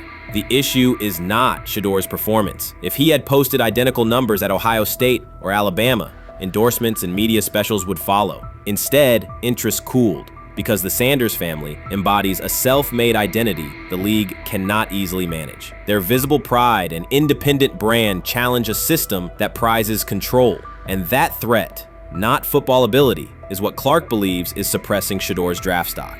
Many observers declared Deion Sanders was finished. They argued that his public style attracted unnecessary attention, that his health had deteriorated too far, and that his coaching career was approaching an abrupt conclusion. They misread his resolve. When speculation intensified, Sanders did not schedule a press conference or issue a formal statement. Instead, he released a short video recorded at his Texas home, walking alongside recording artist Lil Wayne. The footage established two facts. Although Sanders still walks with a limp, he remains active, and he intends to return to the sideline. Reports from USA Today and ESPN confirmed that Sanders had temporarily left Colorado to recover from a significant, undisclosed medical condition. He lost 14 pounds and missed several summer practices, leading to widespread debate about his future. Unofficial sources suggested complications related to previous blood clot issues, but no official diagnosis was provided. Throughout Sanders' absence, numerous media outlets framed his situation in crisis language, frequently questioning whether he would coach again. By comparison, when coaches such as Lincoln Riley paused their duties for health or family reasons, coverage emphasized understanding and patience, an imbalance that reflects a common difference in how high-profile black coaches are treated. Sanders' silence was not a retreat, it was a period of recovery. During rehabilitation, he relied on family, faith, and trusted colleagues, yet stayed connected to his program through brief online updates. The video with Lil Wayne demonstrated that he retained strong support from influential friends, countering narratives that portrayed him as isolated or on the verge of retirement. The visual evidence showed that his setback is temporary, and that he remains determined to lead Colorado into the forthcoming season. Since accepting the Colorado position, Sanders has dramatically elevated the program's national standing. He first drew national attention to Jackson State and the broader HBCU football landscape, then moved to Boulder and transformed a one-win team into a central storyline in college athletics. His approach, combining hip-hop culture, direct communication, and open expressions of faith, has challenged conventional expectations for head coach behavior. Each step forward has been met with heightened scrutiny. His time at Jackson State was labeled a publicity stunt, his departure for Colorado was framed as abandoning HBCU culture, and his social media presence has been cast as distraction from traditional coaching responsibility. Critics often magnify Sanders' missteps and question his motives, while comparable actions by other coaches receive neutral or sympathetic coverage. Showings of enthusiasm from Brett Favre and disciplinary intensity from Nick Saban are celebrated as competitive passion, yet Sanders' displays of confidence are frequently labeled arrogance. The discrepancy illustrates deeper biases rather than differences in performance. Sanders' success challenges entrenched expectations of how a college football leader should look, speak, and act, especially a black coach who refuses to downplay his identity. During his convalescence, Sanders maintained close communication with his staff and athletes, reinforcing the standards he had established: discipline, accountability, and belief. The program's daily messaging continued to emphasize preparation and resilience, signaling that Sanders' influence persists even when he is away from campus. Athletes echoed his mantras during workouts, confirming that his leadership extends beyond physical presence. Sanders acknowledges the seriousness of his medical challenge, but has refused to let it define him. He has publicly discussed leaning on scripture and prayer, explaining that his purpose as a mentor, father, and coach extends beyond personal adversity. In that context, the video of him walking in the Texas sun was less a strategic media effort than a straightforward demonstration of continued commitment to his team and mission. Colorado still requires Sanders' vision. Prior to his arrival, attendance was low, national media attention was minimal, and recruiting momentum had stalled. Sanders' leadership brought renewed energy, authentic identity, and higher standards of accountability. Players who previously lacked representation in college football leadership found a coach who shares, affirms, and elevates their cultural background. Sanders supplements conventional coaching priorities, scheme, fundamentals, and execution with empowerment initiatives that cultivate self-confidence and authenticity. As preseason camp approaches, Sanders intends to resume full involvement, even if medical recovery remains ongoing. His presence is expected to restore on-site leadership, stabilize the locker room, and direct media coverage toward on-field progress. For Sanders, the objective extends beyond compiling wins and includes completing a cultural transformation that expands how success and leadership are defined in modern college football. Those who predict his decline overlook the underlying traits, faith, perseverance, and purpose that have supported Sanders throughout his career. Doubts, rumors, and disproportionate scrutiny have followed him from playing days into coaching, and he has consistently responded with results. His current health setback is another obstacle, not a conclusion. The broader initiative he leads, centered on authenticity, opportunity, and high standards, continues. When Sanders returns to the sideline, it will mark the next stage of a movement he has guided from Jackson State to Boulder. The recent period of quiet has been strategic rather than passive. Instead of defending himself in daily briefings, Sanders focused on rehabilitation, remote program oversight, and family support. Each brief social media message reinforced a consistent theme: faith and preparation. He has articulated gratitude for medical professionals and has reiterated that his mission at Colorado is unfinished. His public references to scripture have been direct but measured, aligning with his long-standing practice of integrating faith into leadership. By walking through his ranch with Lil Wayne, Sanders signaled continuity. The clip underscored that influential supporters remain engaged, that Sanders' broader network values his vision, and that he remains capable of navigating physical challenges. The visible limp was not evidence of imminent retirement. Rather, it documented the reality of ongoing recovery and the resilience with which he approaches each obstacle. Colorado's athletic administration and football staff continue to affirm Sanders' program direction. Recruitment communications cite his established record in fostering cultural relevance and national exposure. Prospective athletes respond to a coach who presents a transparent path to development, both on and off the field. Current players refer to Sanders' coaching points with clarity, citing specific drills and expectations that remain unchanged during his absence. These indicators demonstrate that the core structures Sanders implemented are functioning and that his return will be an amplification, not a restart. Criticism regarding Sanders' public persona often conflates media style with coaching substance. Analysis from opponents suggests that social media engagement dilutes football preparation, yet Sanders' staffs emphasize time management and delegation. Defensive and offensive coordinators handle in-game adjustments, while Sanders directs overall culture, recruitment, and leadership. He has articulated that visibility serves to amplify program accomplishments and enhance player opportunities, not replace strategic football planning.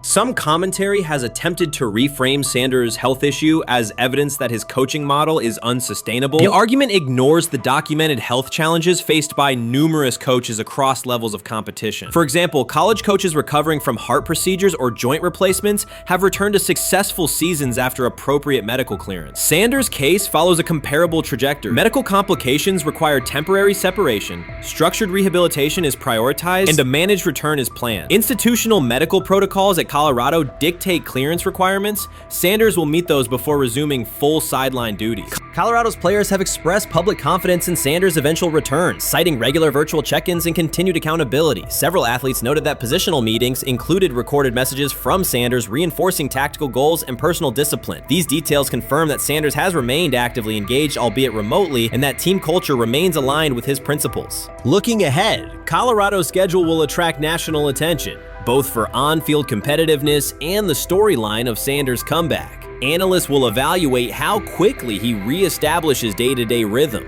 and whether his physical limitations influence practice oversight. Internal planning accommodates gradual escalation of responsibilities, with medical staff and strength and conditioning personnel contributing to phase reintegration.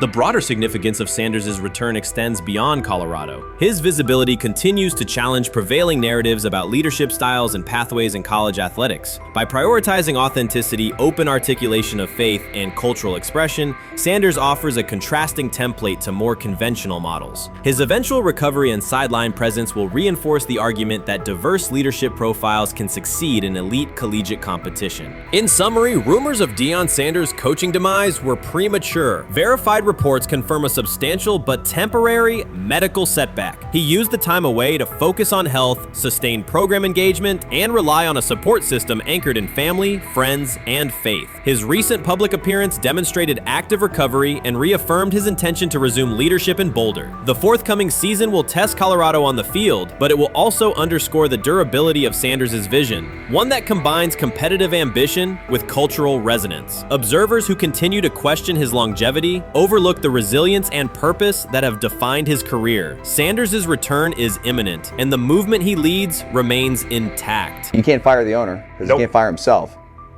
Yeah, someone's head's going to roll, unfortunately, in this situation, and it's probably Stefanski and Barry. I saw on The Athletic. I don't think that's fair, by the way. Stefanski, that part. I agree. I was saying the other day on my podcast that Barry should be fired, and I said I wouldn't fire Stefanski, but a couple of people made the point of saying, well, if you fire the GM, you got to give him a chance to hire his own coach, which is fair. That's true. So I would fire Barry. I would hire a new GM.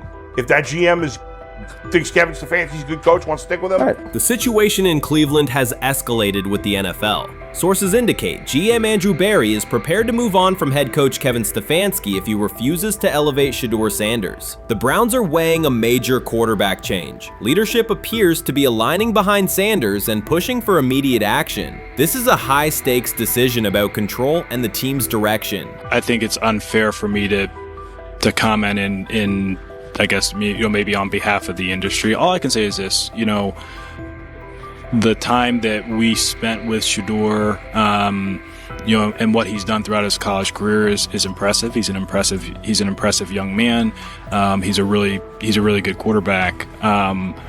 Sometimes, fit comes into play. And I'd also say this, there are 4 more rounds of the draft. And then maybe lastly, it's less about where you get picked and what you do after you get picked. That's really the most important thing. Getting to know him over the course of the spring, he has a ton of resolve. Andrew Barry appears to be at a breaking point. Pressure from fans and within the organization to play Shedeur Sanders is intensifying. Barry is pushing for a move towards Sanders, while head coach Kevin Stefanski remains cautious about altering the depth chart. The divide is clear. One side wants acceleration, the other a measured rollout. The organization is under heavy scrutiny, and the focus has shifted to when, not if, Sanders sees the field. Has the 4th highest odds of any head coach this season to be fired. He's clearly on the hot seat. It's been a discussion for really a couple years now, dating back to last season's 3-win season. And he's always had kind of hot and cold seasons. And now the sports books are saying he's 4th on the list.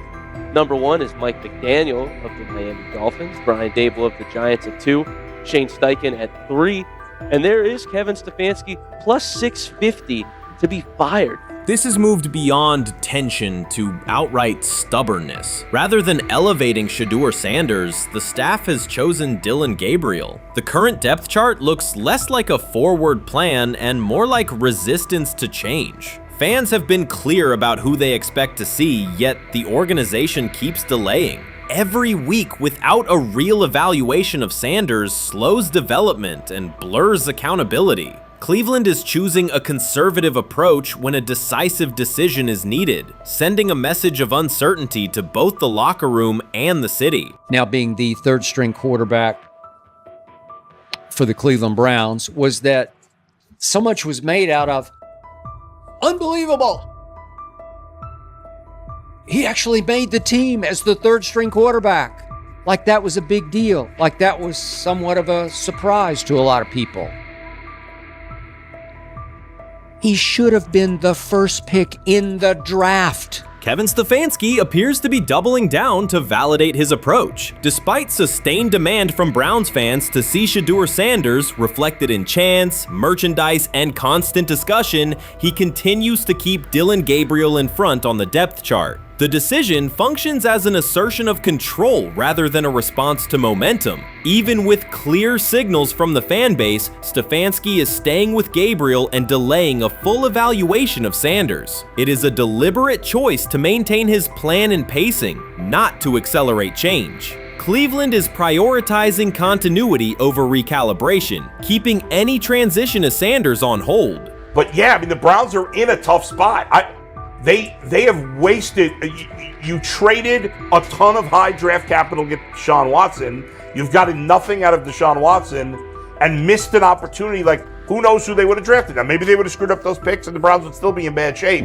Andrew Berry is likely frustrated watching Dillon Gabriel default to conservative throws while the offense stalls. From a football perspective, this appears to be the hill Kevin Stefanski is choosing to stand on. Keeping Gabriel ahead of Shedeur Sanders has limited the unit's explosiveness and prevented a full evaluation of a higher ceiling option. Drives end quickly, field position flips, and momentum is lost while Sanders remains on the sideline. Fan patience is wearing thin. Each ineffective series intensifies criticism and shifts scrutiny toward the coaching staff's criteria for the depth chart. With every additional snap for Gabriel, the decision reads less like an open competition and more like rigid adherence to a plan that isn't producing results. The optics are clear. A dynamic quarterback sits while a cautious approach keeps the offense in neutral. If this continues, accountability questions will grow inside and outside the building. What performance benchmarks keep Gabriel ahead of Sanders? When will Sanders receive first-team reps in live situations to allow a fair comparison? The front office must decide whether to preserve continuity or pivot toward a timely assessment of Sanders. The longer the current approach stays in place, the more it signals stubbornness rather than adaptation, and the more pressure mounts to realign the plan with on-field output.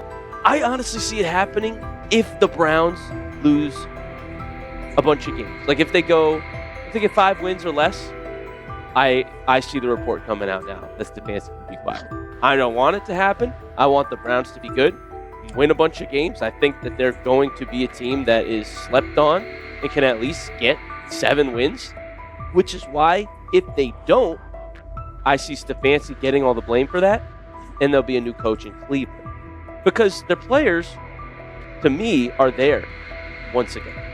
We've talked about the incredible rookie class. The approach in Cleveland lacks consistency. One week, Andrew Berry signals he wants Shedeur Sanders on the field. The next, Dillon Gabriel gets the reps and the plan stays conservative. Through it all, Kevin Stefanski shows limited urgency despite pressure on his job security. Fans are asking for an offense that can push the ball, change field position, and produce points. Instead, the unit leans on short throws and cautious sequencing. Gabriel's play keeps the ceiling low and momentum static, while a full evaluation of Sanders is postponed. The result is growing frustration and a clear disconnect between the front office, coaching staff, and expectations in the stadium. The NFL tried to teach him and his father a lesson. You don't act like that. You don't talk like that before a draft. We'll show you how our game is played. We will watch you plummet all the way. I think he would have gone undrafted except for that owner in Cleveland. And he is the key to everything because he is something of an against-the-grain maverick owner. He's kind of a wannabe Jerry. Fan speculation is growing. Some believe Kevin Stefanski lacks confidence in Shedeur Sanders. Others think he's prioritizing Dillon Gabriel for reasons unrelated to performance. A more extreme view claims Stefanski is manipulating outcomes to secure a buyout. Whatever the motive, the risk is clear. This approach is straining his relationship with GM Andrew Berry and alienating the fan base. Pressure is rising, Berry's patience is running out, and supporters have shifted from requests to demands. If the current plan continues, calls for a change in quarterback and accountability will intensify. I think, honestly, guys notice it more when you're out winning games, right? If Cleveland starts off in a bad start, they're not doing well, and all of a sudden Shedeur or Dillon Gabriel are doing well in 7-on-7, they're throwing dimes, and practice drills, the number one defense can't stop them. People take notice of that, and the more that the players see it, then the comments start happening over the lunch table. They start happening throughout the building, and that's when the pressure really will get severe. The Cleveland Browns were focused on resolving their quarterback situation until Jason Kelsey made pointed comments that triggered a strong reaction from ownership. The response inside the organization was immediate and intense. What exactly did Kelsey say that has the dog pound on edge and the front office under pressure? We've seen that miserable game by the Cleveland Browns. So they throw Joe Flacco in there, and I like Joe Flacco. He did good, but they gave him the resource of all the first-team guys. Then they throw Deion Gabriel in there with first teams and second teams. So Deion always is getting protected. The same thing again, they gave this scrub max protection on every play. Yeah, he completed some passes, but let's talk about his mistakes. He's still inconsistent with his throws, but he at least had max protection. The Cleveland Browns continue to be defined by inconsistency and avoidable setbacks. Even as fans hoped the organization had turned a corner, Jason Kelsey, fresh off retirement, offered a direct critique that reignited doubts about the team's direction. His remarks implied the franchise's structure and decision-making remain unstable and recent progress may not hold. The takeaway for leadership is straightforward. Identify core issues, align on a coherent plan, and execute with discipline. For supporters, it's another sign that the problems run deeper than a single season. They throw Shedeur Sanders in there with the lowest cab drivers you couldn't even get on 5th Street. And I'm pissed off, bro, because the play calling was abysmal. Look, even if you don't like Shedeur didn't even get a chance to be trash. Even if you think Shedeur is garbage, he didn't even get a chance to be garbage. That's how awful the offensive line was. Kevin Stefanski still doesn't want to give Shedeur second strings and first strings reps. Why is that? Browns ownership's response shifted from measured to urgent. The pattern is familiar in Cleveland. The team once treated Johnny Manziel as a franchise solution, retained Hugh Jackson for a second year despite results, and invested heavily in Deshaun Watson through a costly trade and contract. These decisions reflect aggressive but poorly aligned planning. The outcome has been continued instability instead of sustained progress. That this was the guy that they wanted to start. He's seasoned, he's experienced, he still has a big-time arm, even at his age, and they open with the Cincinnati Bengals. They wanted that experienced guy. He was always going to be the guy. They were not going to start Deion Gabriel or Shedeur Sanders in week 1. Kenny Pickett had a hamstring injury. It makes it easy to go with Joe Flacco. And the question isn't and wasn't going to be who's the starter in Cleveland. The question is, who's going to be the backup in Cleveland? Who's going to be the number 2 quarterback when they open the season against these Bengals? Fans still show up season after season, expecting improvement and bracing for setbacks. The usual pattern has been early optimism followed by a gradual collapse. But last season was different. For a sustained stretch, the Browns looked organized and competitive, resembling a functioning team. Couple days, 3 days until roster cutdowns, how do you feel about that? Do you feel like you belong here on this team? Obviously, I think overall as a player, I feel like I put in the work. I feel like everything I do, I try to do it to my best, and that's all I ask for. So I feel like everybody feels like, they should be on the team, and if you ask anybody on the team, would they feel like they belong, in their own eyes. So I feel like I do, but I'm my own player, I think about myself in a high regard. The front office entered the offseason confident. Kevin Stefanski was being praised and the Dog Pound believed the team had made real progress. Then Jason Kelsey delivered a pointed assessment that cut through the optimism. Fresh into retirement, the former Eagles All-Pro and Super Bowl champion said Cleveland still looks like a team patching over issues rather than building a durable contender. Kelsey's view was direct. The Browns' structure is fragile, and the roster is too dependent on perfect health at quarterback. He argued the team is one injury away from losing continuity and sliding backward. Because Kelsey has operated inside a stable, championship-level organization, his comments carried weight with players, media, and fans. The reaction was immediate. People took his critique seriously, not as outside noise, but as an informed evaluation of how a successful team should be built. Ownership also felt the impact. Jimmy Haslam's response shifted to urgency, a sign that leadership recognizes the stakes. The criticism arrives in the context of prior high-risk decisions, especially the fully guaranteed $230 million commitment tied to Deshaun Watson. Watson has missed time and shown inconsistency when available, and the contract has constrained flexibility. Kelsey's remarks highlight why depth, alignment between the front office and coaching staff, and a clear contingency plan at quarterback are non-negotiable. The takeaway is straightforward. Cleveland must convert last season's progress into a stable framework, protect the quarterback, deepen critical positions, and establish a plan that survives injuries and short-term setbacks. Without that, the games that fueled optimism will remain temporary. If you're a betting man, who do you think starts for the Browns at quarterback? Okay, this is the situation. Kenny Pickett, they actually traded for him. Joe Flacco, no one's bringing Joe Flacco in the building thinking Joe Flacco's going to be the starter. If Joe Flacco is your starter, you got a problem. You have a huge problem. And if they were saying Shedeur was the starter as the 5th rounder, you got a real problem too, because he passed over all these guys in these reps in the offseason in shorts, in bikini shorts, Speedos and stuff.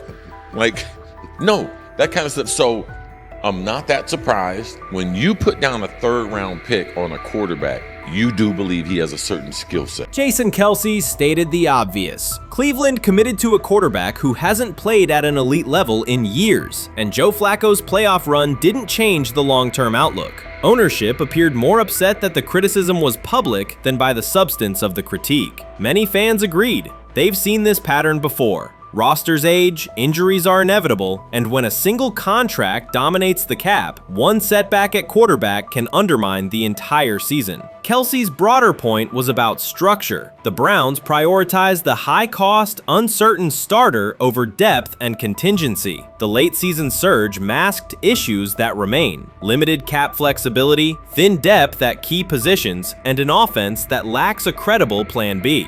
Fans recognize how quickly a strong defense can decline with injuries, and how an offense without redundancy stalls. The AFC North raises the stakes. Baltimore with Lamar Jackson sustains a top standard. Cincinnati with Joe Burrow returns to contention when healthy. Pittsburgh rarely slips below .500 under Mike Tomlin and wins with defense and consistency. In that environment, Cleveland can't rely on perfect health or peak form from one player. The path forward is clear. Diversify cap allocation, reinforce the offensive line and receiver depth, carry a legitimate backup plan at quarterback, and install a scheme that functions regardless of who is under center. Given what we saw yesterday with Shedeur Sanders, somebody on the Cleveland Browns is 100% getting fired, probably by the end of this year. The person who's probably going to end up getting fired is Kevin Stefanski, because I know that he didn't want Shedeur Sanders on the team. It was Andrew Berry who made that pick. You can't really go against your GM. Bad things happen in this situation. But Shedeur Sanders is not without fault for what we saw yesterday. This is the play that we saw yesterday that has the internet just exploding, where Shedeur Sanders took like a 24-yard sack. Half of the internet is saying that this is all Kevin Stefanski's fault. Cleveland showed progress last season, but the underlying concerns remain. Jason Kelsey highlighted them directly. The Browns' long-term plan is fragile, cap-constrained, and overly dependent on perfect health at quarterback. His comments focused attention on structural issues, roster depth, continuity in coaching, and a sustainable offensive approach, rather than a single hot streak. That criticism resonated because it reflected what many around the league already see. Ownership's reaction underscored the sensitivity. Jimmy Haslam has presided over frequent coaching and quarterback changes, and external scrutiny carries weight when it comes from a respected veteran with championship experience. Kelsey's remarks reinforce that last year's Joe Flacco stretch was a short-term solution, not a foundation. The team still needs a durable plan that can withstand injuries and inconsistency. The practical takeaway is clear: stabilize the system, diversify cap usage, and build depth at key positions so the offense functions regardless of who is under center. That includes a coherent development pathway for younger talent such as Shedeur Sanders, with defined practice reps, protection, and scheme alignment. Kelsey didn't say anything outrageous. He articulated the gap between a brief surge and a credible long-term contender. Have the faith of a mustard seed. Right, because this is the greatest resurrection since Jesus the Christ. Right, like at some point, Joe Flacco was thinking about getting into TV. Yeah. Right, Joe Flacco didn't have a job, and then now you not only come back and start for the Cleveland Browns late in the 2023 season, but they came back around to you. You're now the day one starter for a franchise that just 2 years ago was in the playoffs. The Browns' quarterback situation remains unsettled. Deshaun Watson was expected to be the long-term answer, but injuries and inconsistent play have prevented him from reaching an elite level. When the team turned to Joe Flacco after Watson's season deteriorated, Flacco immediately lifted the offense and produced results that highlighted the gap between expectations and reality. That a 39-year-old late addition could outperform a 230 $30 million starter was not just a short-term surprise, it raised fundamental questions about roster construction and evaluation. Quarterback depth has been fragile, and the late-season surge masked broader structural problems. Jason Kelsey's remarks made that clear. Cleveland is vulnerable if the starter is unavailable, cap flexibility is limited, and the offensive plan lacks a stable contingency. His critique drew attention to leadership and planning as much as on-field performance. Jimmy Haslam's strong reaction reflects the pressure on ownership. The organization has promoted a message of stability and progress, but Kelsey's assessment suggested those gains are not yet durable. The path forward requires a realistic approach to the cap, a credible backup plan at quarterback, and a system that holds up regardless of personnel.